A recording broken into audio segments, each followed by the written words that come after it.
Good afternoon. I hope everyone's well today. This one's going to be a bit difficult for me to talk about. It's a difficult subject to speak about and probably to listen to as well. But I think it's prescient and I think it needs discussing, which is why I'm bringing it up.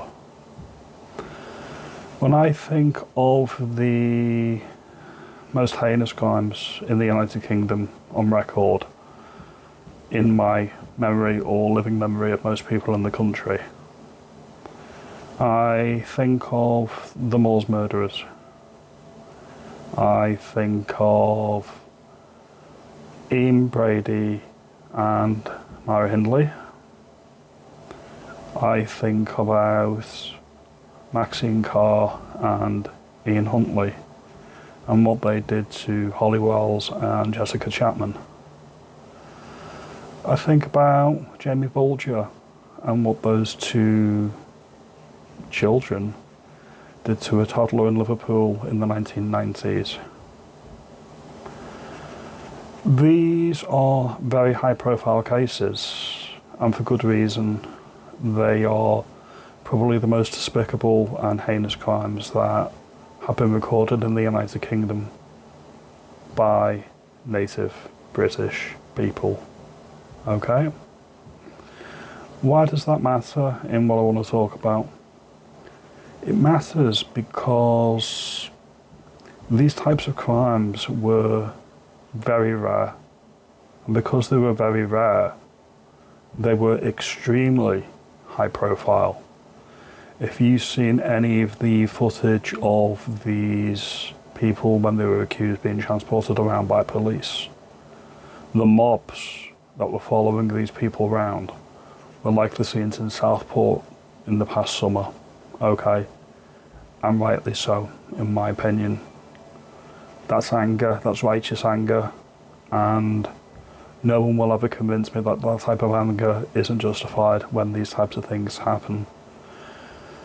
I'm not condoning violence, I'm saying the anger is justified and understandable, okay? Now, in each of these cases, there's a very specific point I want to make, and that is all of these people knew right from wrong. All of these people are British and they have what I would say are British values, meaning a sense of place and a sense of community. However vile, disgusting and horrendous their crimes were, they knew what they were doing was wrong. And I say this because that's why they did it secretly.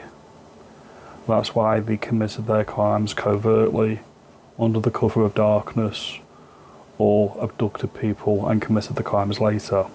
Okay? It's true of all three of these cases. Okay? So they understood that this type of thing is not only profoundly disturbing, and it would outrage communities, but they knew to keep it quiet for the most part. Okay?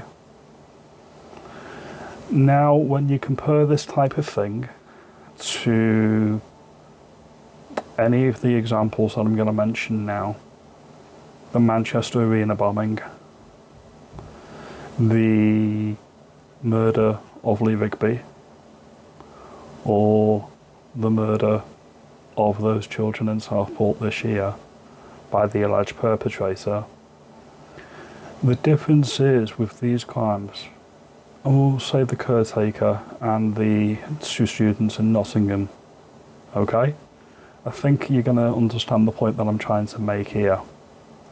The point I'm making is that these crimes were done without that etiquette and without that, I don't want to say decency, but the people committing these crimes have no concept of what they were doing is actually taboo.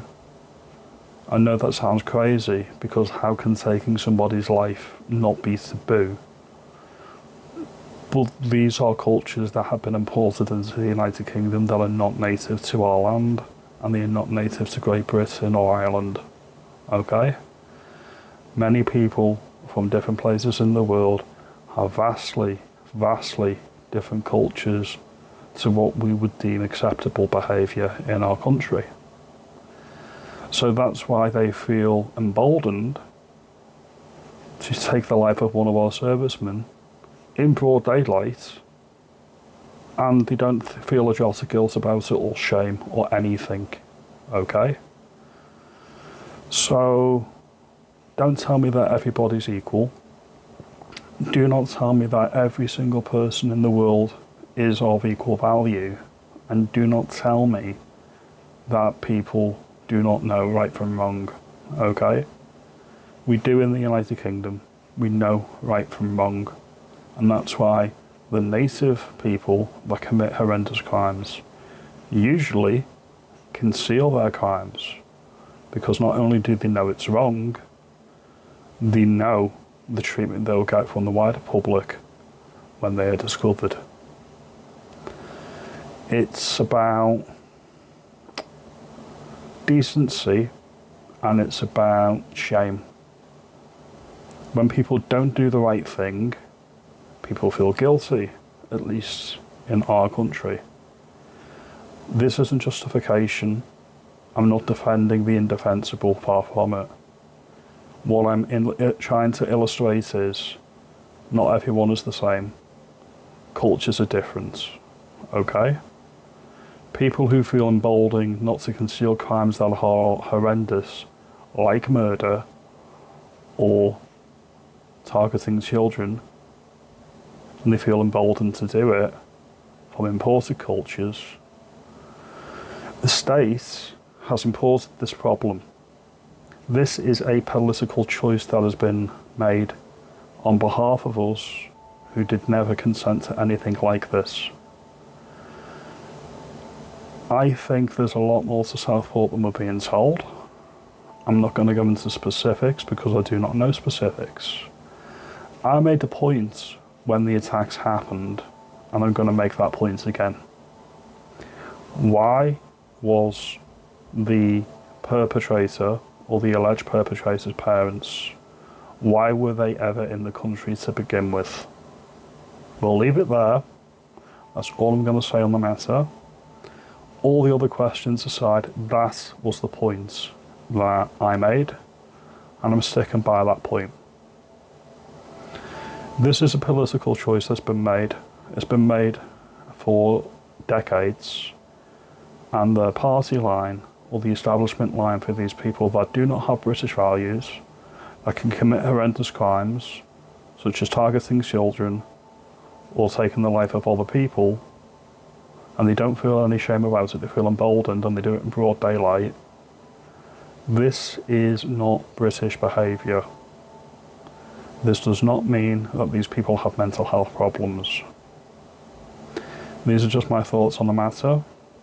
The entire establishment has blood on their hands for decades, okay? If you like this video, give me a thumbs up, give me a like and subscribe. Maybe consider sharing the video. I appreciate your time. Have a good day.